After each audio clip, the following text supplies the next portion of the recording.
भाई गाना गा रहा था जो गुज्जर ने छेड़ा मारा जाएगा। भाई गुज्जर ने कोई नहीं छेड़ सकता,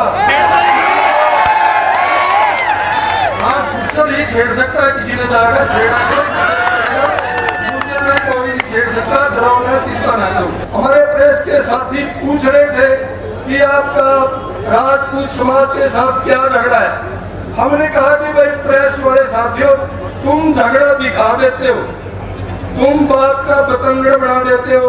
राजपूतों के साथ हमारा कोई झगड़ा नहीं होता। इसका राजपूत समाज हमारा भाई है।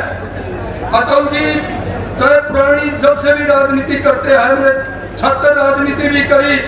भाई ओम प्रकाश राठी जी क्योड़क आरकेएसडी कॉलेज के प्रेसिडेंट बने।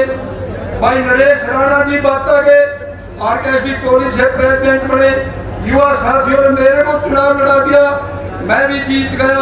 और राजेंद्र राणा जी अपने क्योड़क के साथी, मतलब 10 प्रेसिडेंट आरकेएसडी कॉलेज में गुर्जर ग्रुप के राजपूत ग्रुप के बने।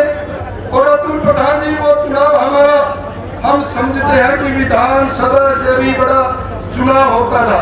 साथियों, ये युवा साथियों को शायद उस बात का पता नहीं होगा। चौधरी विजय जी राजपूत समाज के बड़े नेता थे। जब उन्होंने चुनाव लड़ा, किसी गुर्जर समाज के गांव में किसी परिवार के आके वोट मांगने की जरूरत नहीं पड़ी। चौधरी राम सिंह जी राणा अपने ट्योठा गांव से थे। समस्त गुर्जर समाज ने जितनी वोट भी पोल की, बिशन सिंह राणा के हक में पोल करी। फिर लोकसभा का चुनाव आया, श्याम सिंह राणा जी ने चुनाव लड़ा। ये बताने वाली बात है साथियों, श्याम सिंह जी राणा ने क्योड़क जैसे महानगर में आने की जरूरत नहीं पड़ी। अकेले क्योड़क गांव से अतुल प्रधान जी इतने वोट शायद राव सुरेंद्र जी ने और लीला राम ने नहीं मिले जितने श्याम सिंह जी राणा को मिले। मेरा कहने का तात्पर्य है, हमारा भाईचारा है, परंतु राजपूत समाज के लोगों को भी, भाइयों को भी अपने संयम में, जब्त में रहना चाहिए। कई साथियों के बड़ी भद्दी टिप्पणियां करते हैं, टिप्पणी हम भी कर सकते हैं। और हम ये कह सकते हैं साथियों, हिंदुस्तान का इतिहास है, राजपूत रेजिमेंट है हिंदुस्तान के अंदर। अगर राजपूत रेजिमेंट में से गुर्जरों को निकाल दे, मैं कहता हूँ राजपूत रेजिमेंट का कोई औचित्य नहीं। हमारे चांदपुरी जैसे जिस पर गदर फिल्म बनी है, आप सभी हिंदुस्तानियों देखे, उसके ब्रिगेडियर कौन थे? गुर्जर थे, राजपूत रेजिमेंट में थे। मेरा कहने का मतलब यह है कि हमारा आपस में इतना घनिष्ठ संबंध है, उनको छोटी छोटी बातों को मतलब तोड़ना मरोड़ना नहीं चाहिए। क्योंकि आज इस बात के पक्के सबूत हैं कि मिहिर बहुत ही प्रतिहार सम्राट, गुर्जर सम्राट गुर्जर थे। वो एक राजा थोड़ी हुए हैं, क्योंकि 10 राजाओं ने हजारों साल हिंदुस्तान पर राज किया है। चक्रवर्ती सम्राट मिहिर बहुत जी का राज, तब तो इराक, ईरान, अफगानिस्तान और बर्मा भी हिंदुस्तान का हिस्सा था। और वो चक्रवर्ती सम्राट थे जहां मीर बहुत जी ने राज किया। इसलिए आज हमारे इतिहास को अगर कोई राजपूत समाज के भाई चाहेंगे, उसको वो तोड़ मरोड़ नहीं सकते, उसको बिगाड़ नहीं सकते।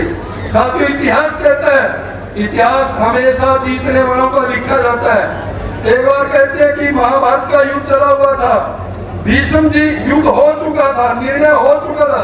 भीष्म जी मृत्यु शैया पर तीरों पर लेटे हुए थे। वेद व्यास जी के मन में आया कि मैं उनके ऊपर एक ग्रंथ लिखूं, किताब लिखूं, महाभारत का वर्णन लिखूं। तो वो भीष्म जी के पास गए और कहने लगे, भीष्म जी मैं किताब लिख रहा हूं और क्या लिखूं ये मेरे को बताओ। तब भीष्म जी ने कहा कि इसमें सच्चाई लिखनी है। और सच्चाई ये है कि दुर्योधन जैसा कोई धनुर्धारी, दुर्योधन जैसा कोई गदाधारी नहीं था, कर्ण का कोई मुकाबला नहीं था, द्रोणाचार्य का कोई मुकाबला नहीं था, अश्वत्थामा का कोई मुकाबला नहीं था। उसके मन में आई कि मैं जाकर श्री कृष्ण जी से भी पूछूं। वो कृष्ण जी के पास गए, कृष्ण जी से कहने लगा कि मैंने किताब लिखनी है, मैंने ग्रंथ लिखना है और इस महाभारत में मैं क्या लिखूं। तब श्री कृष्ण जी ने कहा कि जो सच्चाई है वो लिखो। अर्जुन का कोई मुकाबला नहीं था, युधिष्ठिर जैसा कोई छुरीबाज, नकुल जैसा कोई तलवारबाज नहीं था और भीम जैसा कोई गदाधारी नहीं था। वेद व्यास जी, अर्जुन जी कहते हैं कि वेद व्यास जी चक्कर में पड़ गए। वो वापिस आए और भीष्म से कहने लगे कि जी श्री कृष्ण जी तो ये कह रहे हैं। तब श्री भीष्म जी ने कहा नहीं, आप इतिहास इस बात का गवाह है कि कर्ण का कोई मुकाबला नहीं, दुर्योधन का कोई मुकाबला नहीं।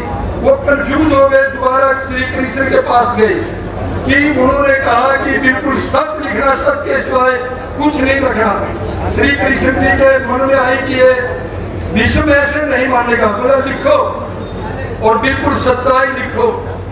आप इसके अंदर लिखना कि भीष्म का चरित्र ठीक नहीं था, मैं पूरा इसका वर्णन नहीं कर सकता।